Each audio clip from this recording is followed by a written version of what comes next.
Recentemente eu tive uma experiência que eu achei muito interessante. Eu já tinha assistido, mas não como protagonista. E recentemente eu participei já. Obrigado. Participei de coordenando uma roda de conversa com alguns colegas homeopatas. E aí hoje eu pensei em fazer essa experiência aqui conosco. Então não trouxe nenhum tema preparado e gostaria de me disponibilizar para a gente conversar alguma coisa que vocês queiram trocar ideia, queiram discutir, queiram saber a minha opinião a respeito do Evangelho, considerando Mateus, Marcos, Lucas e João. Se vocês tiverem alguma dúvida, tiverem algum assunto que vocês gostariam que fosse mais explorado, né? Do Apocalipse não incluo, não. Não, estou fechando nesse leque dos biógrafos de Jesus Cristo.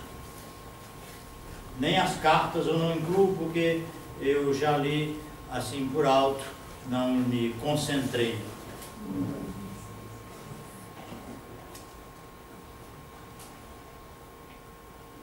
Aceito provocações dentro desses 4 livros.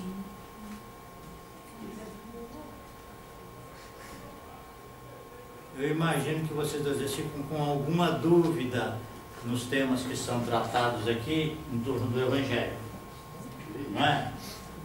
Na verdade, dúvidas nós temos várias, mas só que é difícil pensar em uma específica nesse momento.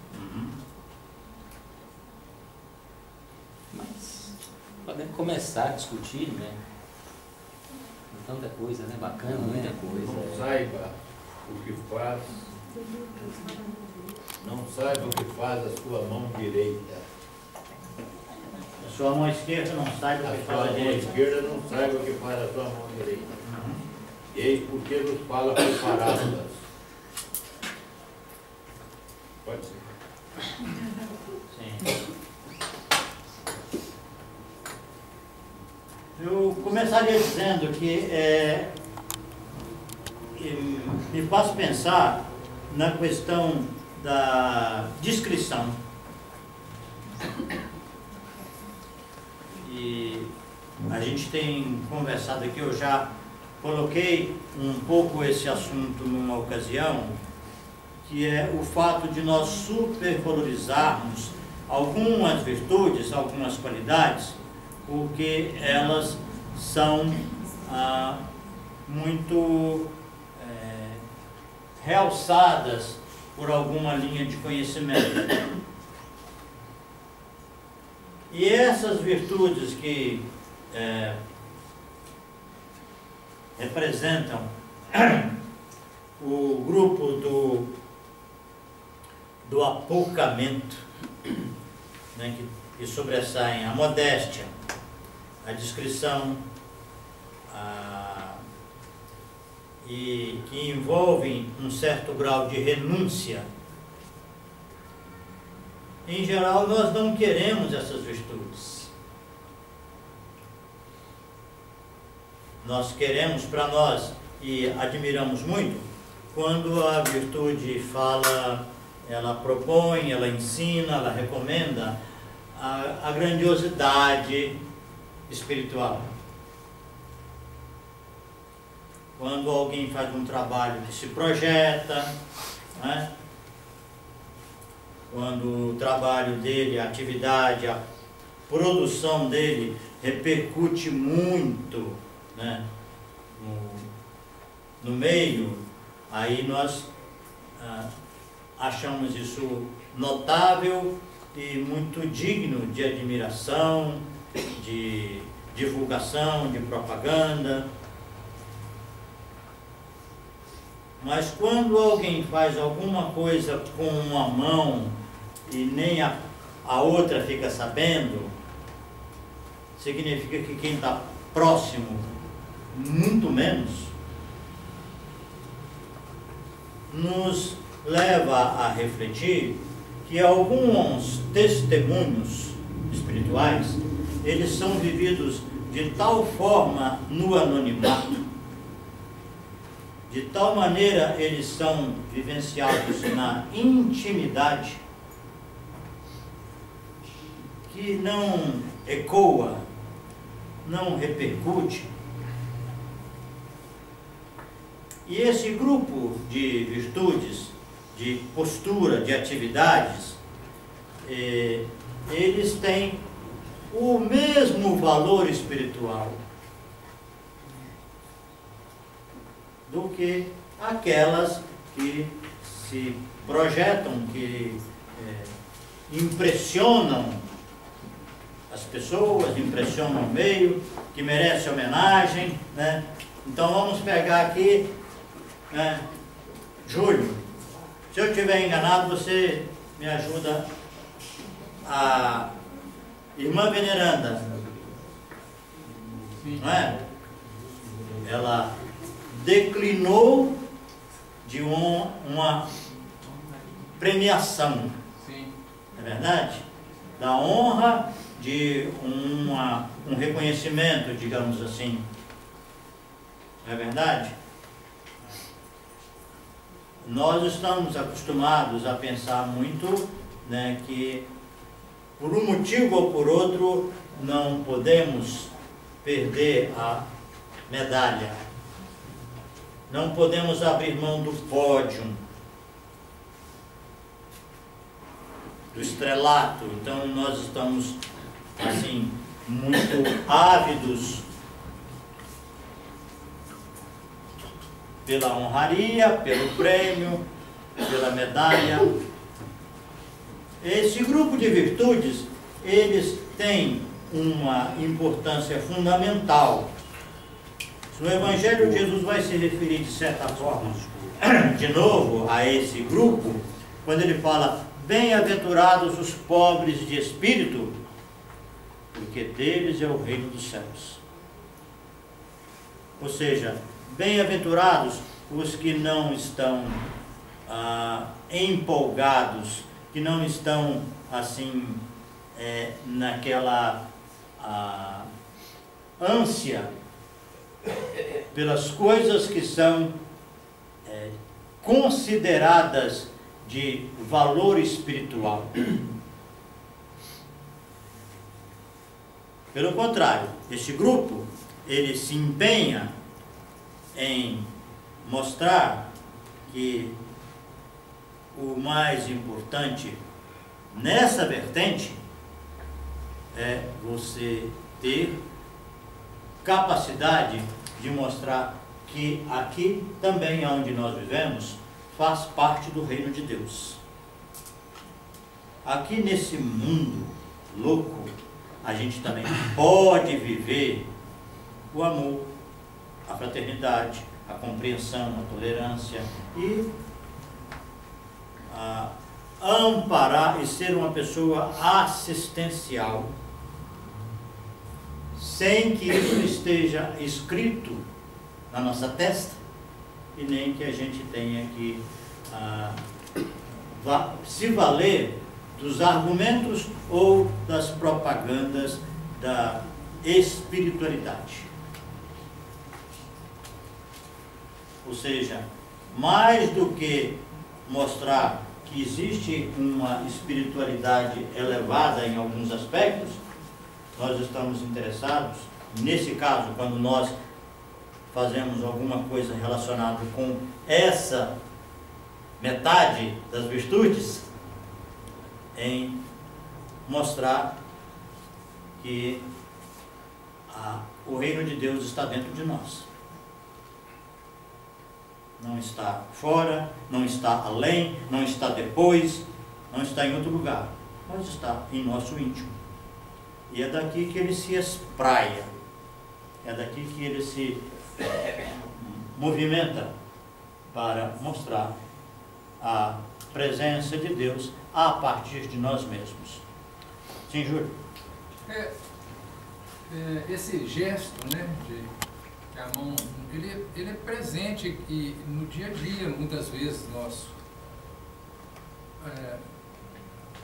O gesto de amor, quando ele é de doação pura, por exemplo, a mãe com o filho, ela faz um montão de coisas ali que a mão direita não sabe que a esquerda fez, nenhum nem outro. Então, às vezes, eles passam despercebido para nós. Eles são vistos, né, pelo Pai. Sim. Não está tão longe da gente assim, não. É que geralmente nos faltam olhos de ver. Não é? É por isso que nós nos identificamos muito mais com as propostas, digamos, né, com as atitudes e os argumentos a favor, né, do trabalho maravilhoso, do trabalho que se projeta, que se sobressai. Certo? Eu entendo um pouco também a questão da humildade. Quando você faz, por exemplo, uma obra para um irmão, uma coisa que eu considero às vezes que seja uma benfeitoria para qualquer um que fez uma doação, e às vezes tem necessidade de contar isso para os outros. Então, acho que você já está fugindo dessa regra da humildade. Ou seja, eu fiz, mas eu quero ser valorizada por aquilo que eu fiz. Eu doei, mas eu quero alguma coisa em retorno, que é o reconhecimento. Então, como você quer o reconhecimento, você faz questão de dizer para os outros o que você fez. Eu dou o nosso lar, isso assim, eu dou para o hospital, Madre Teresa, não sei das quantas, tanto por mês. Eu faço uma doação para os cegos e tal. São tipos de coisas que eu acho que também tem a ver com humildade. É isso mesmo, só um minutinho. Tá? Só um minutinho, tá? Só quero dar um retorno também em relação a essa questão, porque realmente a humildade faz parte das virtudes desse grupo. Quando Jesus fala bem-aventurados os pobres de espírito, isso é traduzido às vezes bem-aventurados os simples ou bem-aventurados os humildes, né? O que importa, nesse caso, em relação ao que você disse mais especificamente, é que Jesus também comentou sobre isso, né? Porque aqueles que recebem algum tipo de reconhecimento nesse mundo, ele fala que já receberam o seu galardão, ou seja, já receberam sua recompensa. Porque você andar neste mundo aqui, fazendo o bem de uma forma altruísta e um tanto anônima, sabe? Muitas vezes gera um confronto ou um conflito em que as suas palavras, os princípios nos quais você se baseia, eles não têm, digamos assim, muitas pessoas que compartilham com você daquele processo, né, daquela ação. Então, você, por caminhar um tanto mais só ou em pequenos grupos, você não recebe digamos assim, a calorosidade. Porque, querendo ou não, ter mais pessoas pensando como você, pessoas andando na mesma procissão que você segue, não deixa de ser uma coisa um pouco confortante para o espírito. Quando você está num grupo menor, num grupo em que você anda mais só, o seu galardão está te esperando numa próxima oportunidade. Ou você está recebendo também a assistência espiritual de uma forma também mais discreta, mais anônima, que os outros não sabem e não percebem. Tá bem? Você, por favor, primeiro. Quero falar, você estava falando sobre esse mundo ser parte do reino de Deus, aí eu queria falar sobre desobediência e obediência. Porque às vezes na minha percepção parece que o mundo espiritual é um pouco oposto assim, no nosso mundo real, e que no mundo espiritual obediência é como um pilar, né? Tanto que o nosso primeiro pecado foi a desobediência, e que, como se tivesse uma regra, assim, a principal regra para a gente alcançar os desígnios de Deus seria a gente ser obediente à lei divina. Só que aqui na Terra já é meio o contrário. A maioria das pessoas são obedientes ao sistema autoritário que elas convivem, e é muito, muito pouco das pessoas que não são, e são essas pessoas, tipo, que minoria, que são consideradas como rebeldes, que não são obedientes ao sistema delas, que provocam algum tipo de mudança produtiva na sociedade. Jesus mesmo foi ele não era conformista com o sistema da época, e no tanto que ele, sem fazer muito esforço, conseguiu várias pessoas que gostavam da ideologia dele, né? Porque ele era contra aquele sistema opressor de obediência cega, né, de Roma. E todas as guerras e genocídios que a gente teve na história da humanidade foi por causa de uma obediência cega. Assim, de um general mandar um soldado matar as outras pessoas e aquele soldado obedecer às regras, mesmo não querendo fazer aquilo, mas ele faz porque tem alguém mandando. E aí ficou meio bem oposto, sabe? Tipo assim, aqui na Terra nós precisamos parar de ser tão conformistas e tão obedientes, e começar a pensar num coletivo que vai além das autoridades, né? Que seja, só que ao mesmo tempo a espiritualidade já diz outra coisa, né? Que, tipo, a obediência total que vai ser a solução a isso meio que dá um choque na minha cabeça, assim. Sim. Que aí eu fico sem saber, tipo, porque eu ainda não desencarnei, né? Ainda, se tudo der certo, ainda falta um pouquinho. Aí eu quero saber, assim, como agir aqui para não entrar em conflito para depois, né? Tipo, essas coisas assim.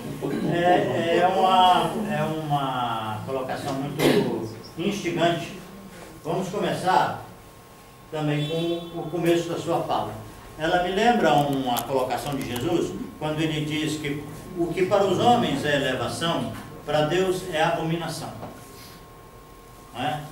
Então, sim, é bem coerente com essa questão de que o mundo ele é estruturado de uma forma assim louca, né? Em que há uma série de distorções e que nós temos que ter primeiro uma percepção disso e depois uma habilidade para encontrar qual é o nosso papel, qual é o meu papel individual, né?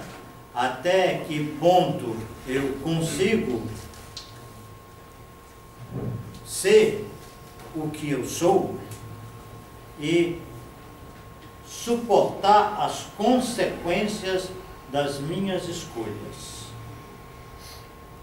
E eu acho que nesse caso o Jesus Cristo é uma ilustração extremamente rica de detalhes, de informações e de quem conhece bem uma lei divina e conduz as suas escolhas, a sua liberdade de uma forma coerente, madura e responsável.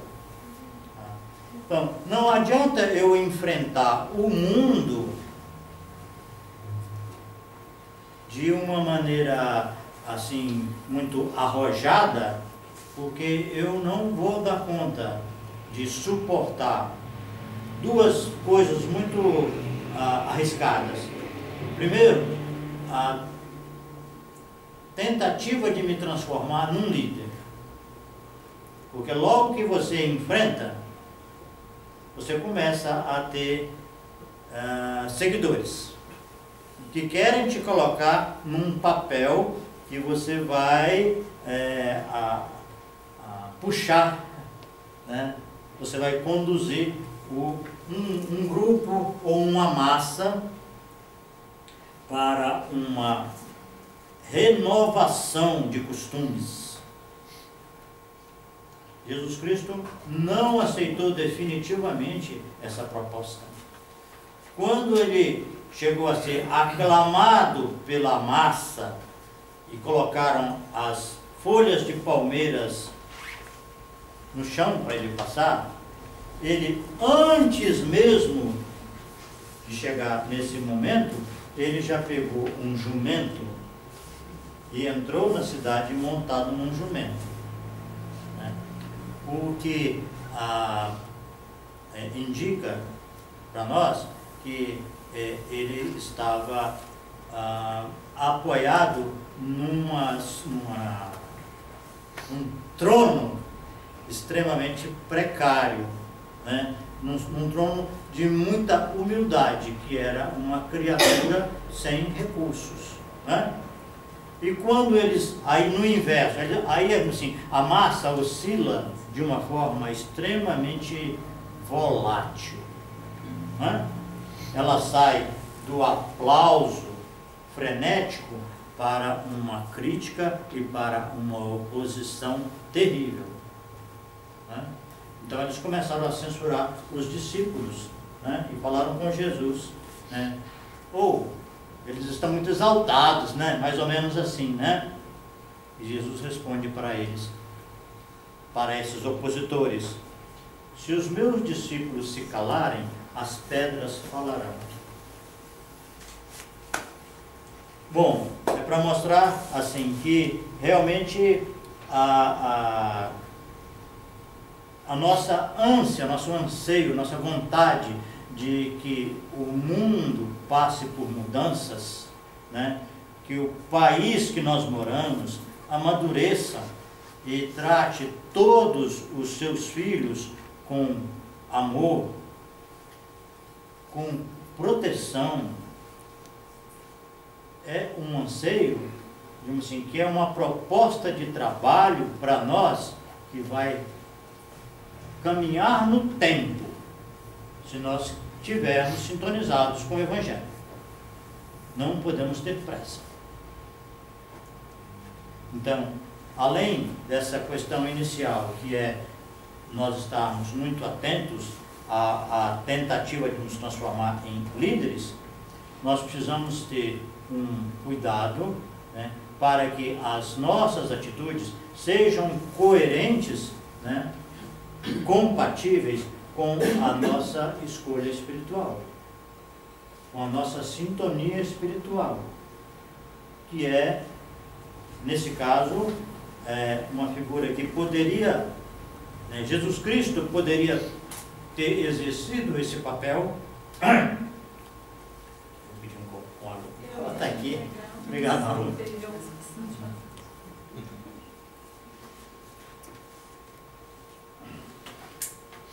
Jesus Cristo foi, de certa forma, incitado a desempenhar esse papel e recusou.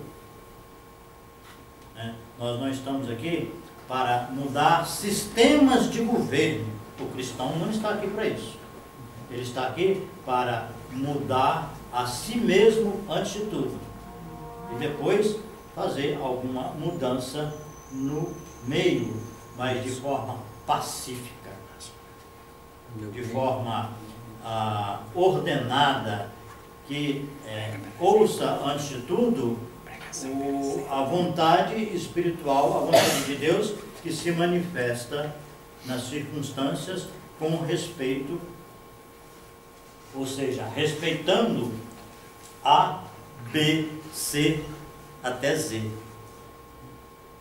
Meu reino Tá não certo? é deste mundo. O meu reino não é deste mundo.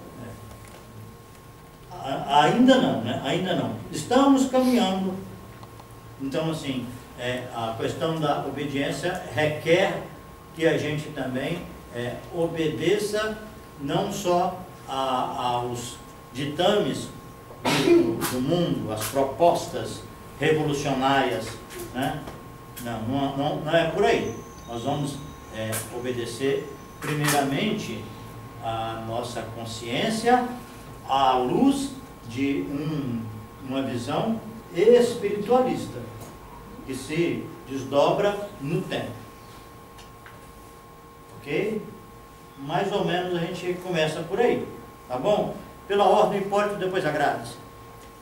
Gilberto, você estava falando da uma mão que dá, que a outra não vê, né? Mas como você mesmo fala nos seus livros sobre o Evangelho dialético, por outro lado, o próprio Jesus diz assim, não adianta acender uma luz e colocar debaixo da mesa, debaixo do alqueire, não é? Sim. Então, assim, eu gostaria que você falasse um pouco desse contraponto, dessa dialética. Muito bem, Hipólito.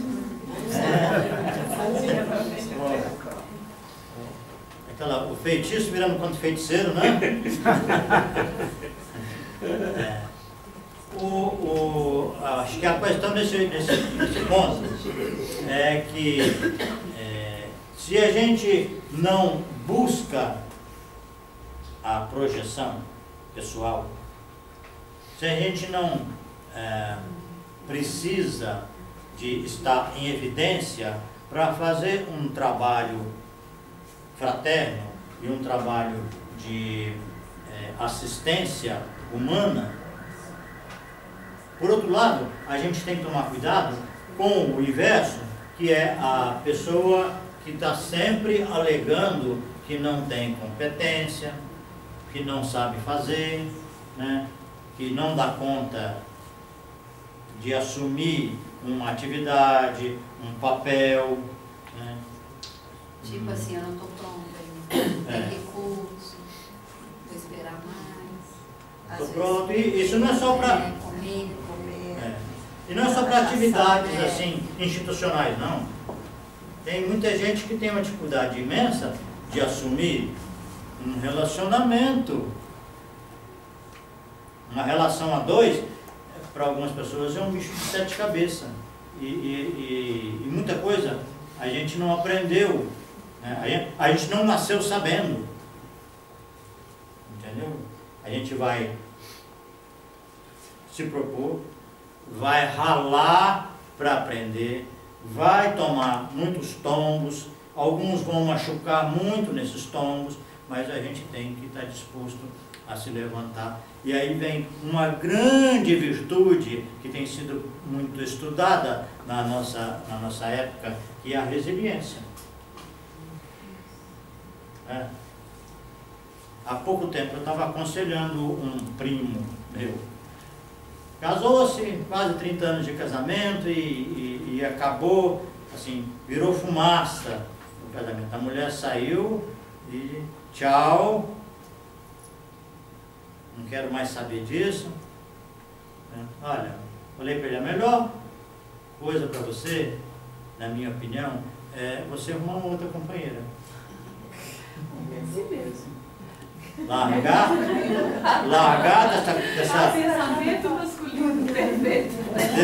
dessa confusão, sabe? Desse tipo no fubá, todo dia, um dia está com um, outro dia está com outra, entendeu? Tá bom, mas namora, pelo menos, com essa possibilidade, com esse objetivo. Pode ser que não se concretize, mas agora você está a cada dia, assim, já está na galinhagem direto. Não convém espiritualmente, entendeu? Não é uma coisa salutar do ponto de vista espiritual que você esteja, né, sassaricando.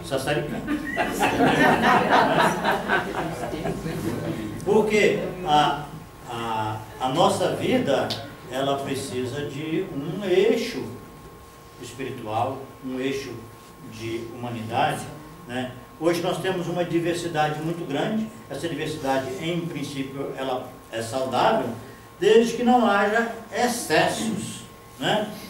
Entendeu? Desde que não haja, digamos assim, abuso por parte de alguma pessoa, no sentido de aproveitar a aceitação social a respeito da diversidade. Certo? Tá bom? Graças. Muito bem. Eu não sei se eu entendi certo, mas pelo que eu entendi, na hora que você falou de Jesus e da humildade dele, do exemplo dele, ele como guia, eu acho que ele quis demonstrar pra gente que não é necessário ser um líder reacionário, que ele pode exemplificar essa viver no mundo sem ser do mundo, obedecendo mais às leis espirituais que são, né, mais importantes naquele momento, demonstrando para a gente o exemplo do amor, sem precisar ir de encontro a tudo que estava acontecendo. Tanto que ele falou, dai a César o que é de César, e ele obedecia, ele vivia dentro das normas, a não ser quando ele achava que o dever espiritual dele era maior. Lembrando aqui, curas aos sábados, essas coisas. Né? Eu creio que seja muito isso, não sei se é bem isso. Eu acho que é isso mesmo.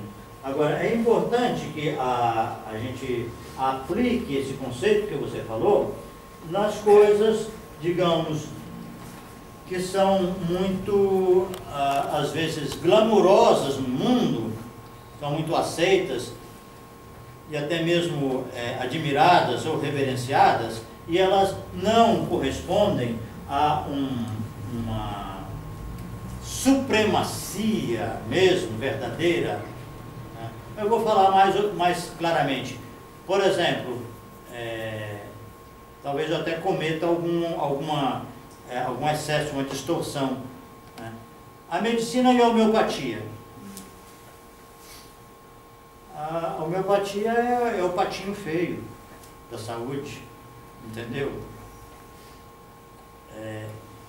Lá na Universidade Federal do Acre, uma vez, a coordenadora do curso de medicina foi me apresentar para um professor ilustre que estava visitando a instituição aqui, do professor do Rio de Janeiro. E ela foi me apresentar e não sabia, assim, porque eu percebi o quanto era embaraçoso para ela falar que eu era homeopata. Entendeu?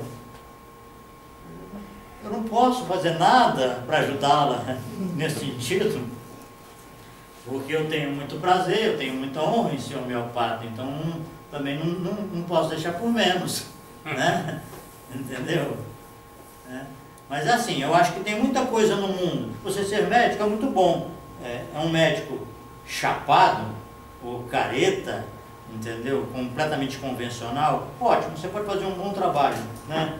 Eu fui submetido a uma cirurgia recentemente e fiquei muito agradecido, muito feliz com os médicos que me atenderam ao longo do processo.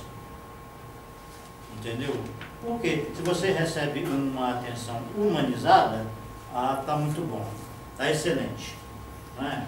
O conhecimento deles não vai além da doença e da intervenção voltada para a doença. Mas quando eles te tratam com respeito, com consideração e fazem o trabalho da especialidade deles de um bom tamanho, ou seja, fazem bem, é muito gratificante você ser paciente. Certo? Agora, não é por isso que nós não vamos dizer que a medicina tem muito a acrescentar com a contribuição da homeopatia. Entendeu? Isso se aplica a muitas áreas de atividade. Tem muitas profissões que são vistas aqui. Eu estou vendo a Lena lá no fundo e estou vendo. A psicologia já mudou um pouco, mas antigamente o sujeito só ia fazer terapia depois que passava por uma porção de coisas, inclusive pelo centro espírita. Não tinha mais recurso, aí vai o psicólogo. Era a última coisa, era o ponto final. Por quê? Por uma série de fatores. Né? Então, é vergonhoso, né? Vergonha de frequentar o consultório psicológico. Buscar uma auxílio. Era uma coisa que virava um certo rótulo, né? Sou doido. Eu não passo. Sou doido. Então, só um minutinho. eu acho que é preciso ficar atento para que a gente não se entusiasme demais com as coisas desse mundo, porque elas precisam de reciclar, elas precisam de progredir, elas estão longe ainda da perfeição, por mais maravilhas que a tecnologia faça. Tá certo? Então, realmente, estar no mundo sem ser do mundo, mas a nossa participação é contribuir para que essas coisas do mundo avancem de alguma forma. Isso vai acarretar uma reação contra nós, porque nós não somos adeptos fanáticos, né, das coisas que estão aí à nossa disposição e acessíveis a uma boa parte da população. Tá certo? Ficamos? Quanto à humildade, que a gente estava falando antes, aí é dúvida mesmo. Quando Jesus fala lá que fizestes aos pequeninos, a mim tu fazes, esses pequeninos, eles se referem especificamente às crianças ou podem ser aos humildes, aos pobres de espírito, igual a gente estava falando? Naquela passagem que ele fala daqueles que têm fome, sede, que estão presos, né, que são estrangeiros, né, tudo que fizerdes a um destes, é a mim que o fazeis, eu acho que ele ampliou o leque. Né? De qualquer forma, quando eu estou numa situação de vulnerabilidade, eu estou carente de apoio, de compreensão, de afeto, de comida, de dinheiro. E nesse caso, eu, ao entrar em contato com essa pessoa, ao ajudar alguém numa condição de sofrimento, numa condição de carência ou de ignorância, eu estou me abaixando ao nível dela. Eu estou sendo humilde o suficiente para dizer, olha, essa criatura aqui completamente perdida, completamente, né, e aí podemos excluída, e às vezes uma pessoa em desvios graves. Se eu disser que ele é meu irmão em humanidade, que ele é meu irmão em Deus, eu estou me colocando num plano inferior à estratificação social. Eu estou me colocando no mesmo plano que ele. Nós não somos, ninguém aqui, no nosso entendimento aqui é fácil, né? Ninguém é melhor do que ninguém. Né? A justiça tenta fazer isso, né? Quando diz que ninguém está acima da lei. Todos são iguais perante a lei. Mas ainda, como outros dizem, existem alguns mais iguais. Mas o que nos interessa aqui, na busca da humildade, a gente se mover em direção à nossa essência, que somos todos filhos de Deus.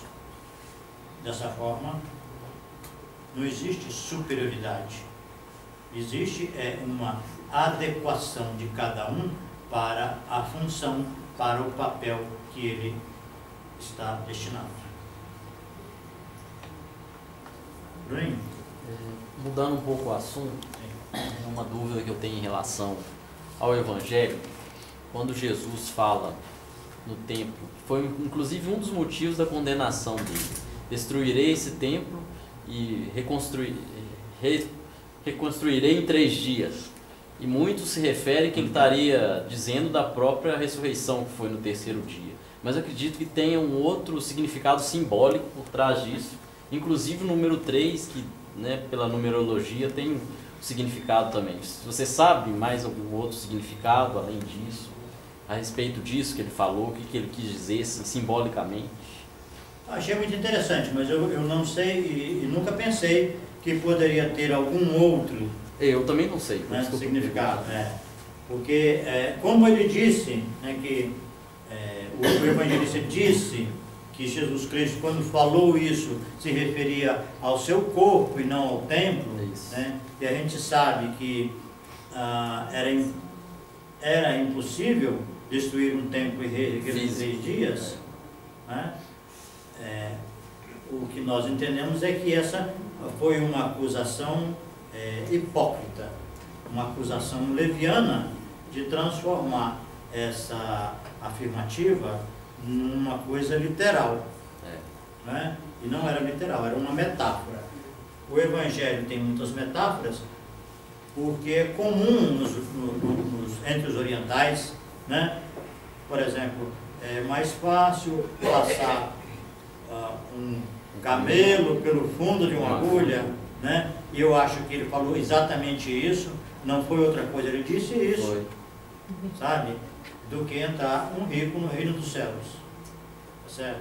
E todas essas afirmativas relacionadas ao inferno, ao fogo do inferno, né? Quando ele fala também com aquele sujeito na cruz, esta noite ainda esta noite estarás comigo no paraíso, né? É um pouco metafórico isso, né? Um pouco força de expressão, porque ainda que a resignação seja muito mais, digamos, benéfica, muito mais confortável para os nossos espíritos do que a revolta, que era do outro ladrão, ainda assim existe, ainda que seja, a gente entenda que as mudanças psicológicas possam ser muito céleres, de qualquer forma há um processo de amadurecimento que leva ao ponto dessa sensação ser mais estável, tá certo? Eu não tenho, nesse momento não me ocorre nada não, mas gostei da provocação e vou estudar o assunto, tá? Gilberto, eu achei interessante isso que ele colocou a dúvida dele em relação ao terceiro dia, né? Sua em relação ao corpo dele.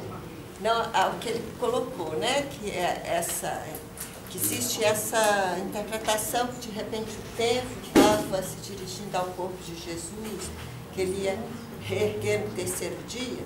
Me lembrou aqui algumas linhas de conhecimento que estudam a segunda morte, né? Porque depois tem a ressurreição dele. O que eles falam? Que primeiro tem a morte biológica, isso dos espíritos mais evoluídos. Depois tem a segunda morte, que é onde você descarta todo o seu corpo energético, você fica só de perispírito. É onde ele reapareceu. Então, quando o Bruno fez essa colocação, eu lembrei disso. É porque ele reapareceu no terceiro dia. Os espíritos que já estão mais evoluídos, eles fazem essa segunda morte, descarta todo o corpo energético e fica lá com o seu perispírito luminoso, ele reaparece. Mas existe uma outra segunda morte que eles falam que chama ovodização, mas isso não é dos espíritos superiores, ao contrário. Ovodização é quando o espírito ele entra num estado de baixa energia tão grande que ele se ovodiza, vira um ovo mesmo e fica dormente. Cícero, você quer levantar a mão? Não? É diferente. Por favor. Você disse que aceitava provocações, né? Não aceito, só não reajo a ela.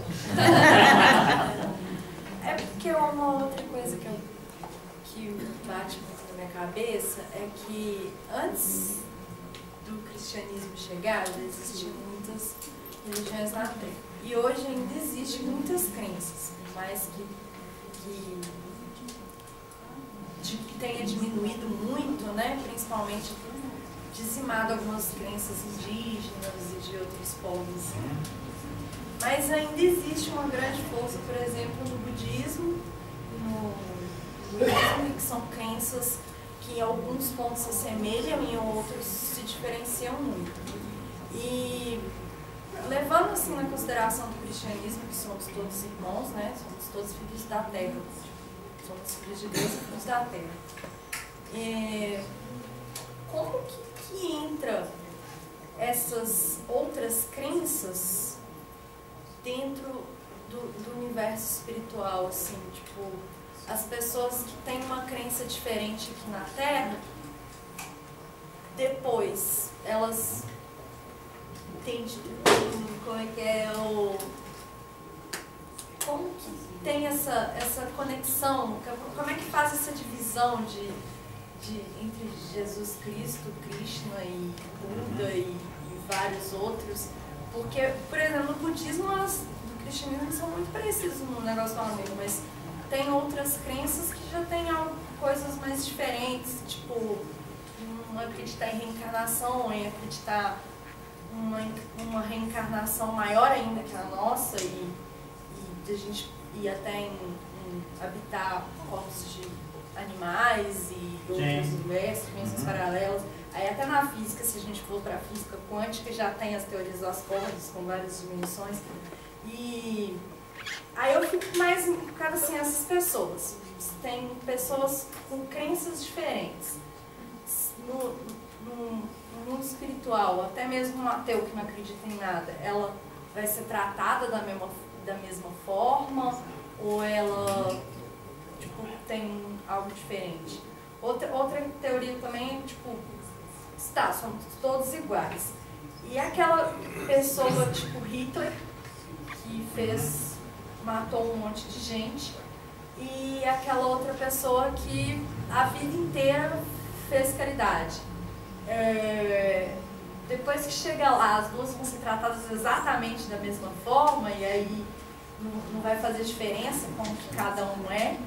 Ou esse peso, tipo, Hitler que escolheu matar um monte de gente, vai fazer diferença depois? Ficou meio confuso. Não, eu acho que dá para a gente juntar tudo. A primeira coisa que penso que nós deveríamos considerar não é a origem, digamos assim, a fé de cada um. Não é? Seja muçulmano, judeu, budista, né? Cristão, ateu, hinduísta. Não. Mas é o que a pessoa faz com a sua fé. O que ela faz da sua fé. Qual é a aplicação que ela consegue fazer da sua crença na sua vida e qual a contribuição que ela promove, que ela produz no mundo. Entendeu? Porque, na verdade, o que conta são os frutos. É pela árvore, é pelos frutos que se conhece a árvore, diz o Evangelho. Então, se Jesus era assim, o assado, se era grande ou era maior, e se era um anjo ou se era um espírito que caiu também naquele processo da queda e já regressou ao nível que ele se encontra, ou que ele se encontrava quando viveu aqui, parece que isso é irrelevante.